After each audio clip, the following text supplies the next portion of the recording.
हर हर महादेव भक्तों, जय श्री राधे भक्तों। आज हम सभी शनि व्रत कथा का श्रवण करेंगे।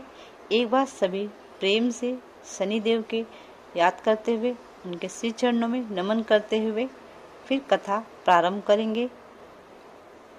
नीलांजन क्षमाभाषम रविपुत्रम यमाग्रजम छाया मार्तंड संभूतम तम नमामि शनिश्चरम। शनि व्रत कथा। पूर्व समय में एक बार नैमिषारण्य में ऋषियों का समागम हुआ।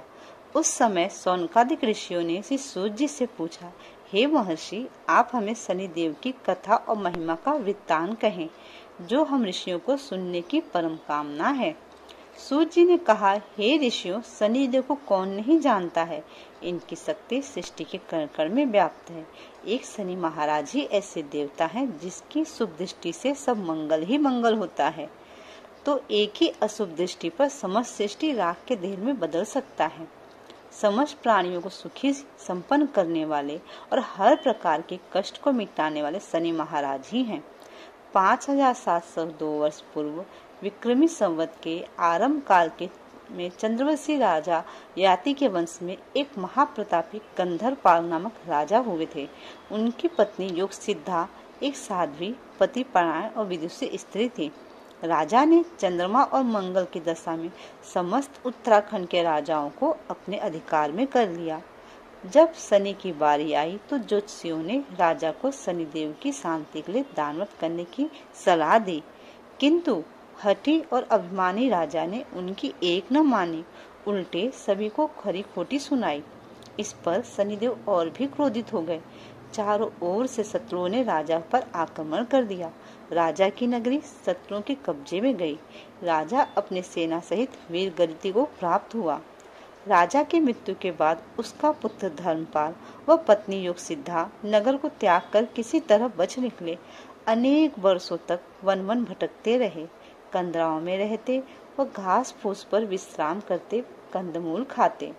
चलते चलते अंत में एक दिन सांडिल्य मुनि के आश्रम में जा पहुँचे। महर्षि ने योग बल से उनकी दशा का कारण ज्ञात किया, उन्हें अपने आश्रम में आश्रय दिया। मुनि ने कहा, हे महारानी जी, आपके वैभव को नष्ट भ्रष्ट करने वाले शनि महाराज ही हैं।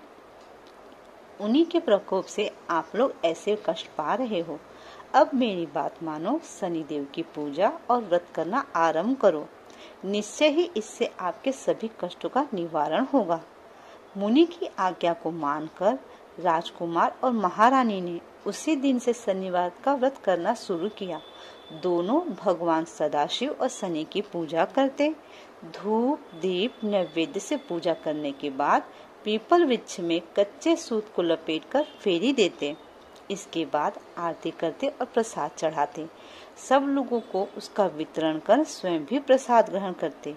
शनिवार को एक ही समय भोजन करते और महावीर जी के सहस्त्र नामों का उच्चाटन करते थे।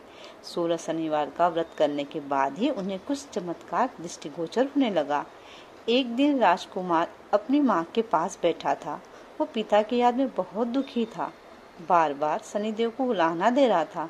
शनिदेव प्रकट होकर राजकुमार के सिर को हिलाते हुए बोले, बेटा, तू बहुत ही ज्ञानवान है, मैं तुमसे प्रसन्न हूँ, तुम जो चाहो मुझसे मांग लो। राजपुत्र ने कहा, प्रभु, मुझे 3 वरदान देने की आप कृपा करें। शनिदेव ने कहा, एवं मस्तु। राजकुमार ने कहा, आपके पहले वरदान से मैं अपने पिता को प्राप्त कर सकूं, उन्हें पुनः जीवित कर सकूं। आपके प्रकोप के कारण ही वे मृत्यु का ग्रास बने हैं। यदि आप किसी को मार सकते हैं तो जीवन लाने का अधिकार भी आपके पास है। दूसरे वरदान से मेरे पिता का राज्य पुनः मिल जाए और वे चक्रवर्ती राजा हों। तीसरा वरदान मैं यह चाहता हूँ कि मेरे परिवार पर आपका प्रकोप न हो और आप हम सबकी रक्षा करें। इतना कहकर मौन होकर राजकुमार ने शनि के चरणों को पकड़ लिया। मुस्कुराते हुए सिर हिलाकर शनिदेव ने अपनी सहमति प्रकट की और राजा गंधर्वपाल को मंत्र बल से प्रकट कर दिया। महाराज के प्रकट होने के बाद देखते ही देखते एक विशाल सेना भी तैयार हो गई। राजा ने अपने पुत्र और धर्मपत्नी के साथ अपनी राजधानी की ओर प्रस्थान किया। वहां के राजा ने एक विशाल सेना को देखकर आत्मसमर्पण कर दिया।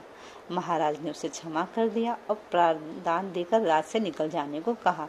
तत्पश्चात अपने बेटे को वहां का राज्य सौंपकर रानी सहित तपस्या करने के लिए वन में चले गए। राजा धर्मपाल के भय से विश्व के सभी राजाओं ने उनकी अधीनता स्वीकार की और उन्हें चक्रवर्ती राजा स्वीकार किया। भक्तों, ये थी शनि व्रत कथा। हर हर महादेव। जय श्री शनिदेव।